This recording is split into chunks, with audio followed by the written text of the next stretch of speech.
When we were seminarians in Tagaytay many years ago, in the 70s and in the early 80s, each year at the end or towards the end of the school year, the class would have a class outing or a class excursion. And one of the favorite places that we would visit would be any of the beach resorts in Nasugbu or in Balayan, in Batangas, or in Calatagan. I remember our class visiting one place somewhere in Nasugbu, and the owner or owners of the resort or of the house, of the beach house, allowed us to use the beach house for free. They have a caretaker, a couple, who are attending to everything that we needed in the rest house. One thing I noticed, and one thing many of us noticed while we were there for an overnight stay, is that the couple practically never stopped putting things in order. The couple, they were both cleaning the house all the time. They were watering the plants. They were putting the living room, the kitchen, the dining room in proper order, and so on and so forth. And one of us commented, "Kuya, ate, seemingly in Tagalog, seemingly you do not stop working. Why are you always putting everything in its proper place?" And one of them answered, "Because our boss might come anytime from Manila. And if they catch us not doing anything, and if they see us, if the house is not in proper place, in proper order, they will reprimand us. That is why we are always ready whenever the couple would come all the way from Manila, so that they would see the house spick and span." My dear brothers and sisters, the gospel today speaks about preparedness. It speaks about vigilance. The gospel today speaks about readiness. If you will try to look at the gospel has two different meanings. In its narrow sense, the gospel refers to the second coming of Christ, or to the parousia, or to the day of judgment, or to the end of time. But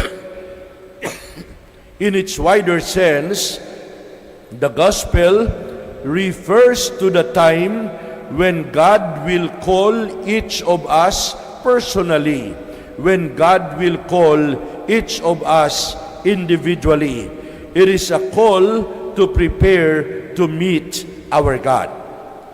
There is praise for the servant who is ready. The long flowing robes of the East were a hindrance to work, and when a person prepared to work, he gathered up his robes under his girdle to leave himself freely for the activity. Let your waist be girded. This is the normal preparation for strenuous work. A belt or a cincture of some kind is passed around the waist to prevent the flowing robe from hampering one's movement. The servants stand in the courtyard between the outside gate and the house. They have their robes stuck up in their belt so as to be able to open the gate quickly when the master comes, when the master knocks or calls from outside, and they carry lamps to light up his way into the house.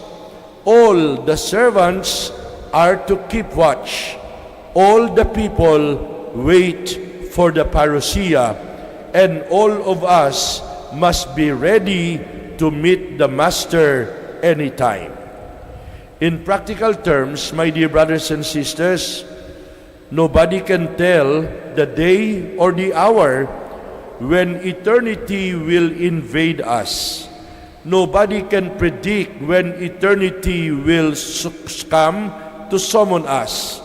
The servants in the gospel have faithfully stood watch to welcome their master, arriving even late at night.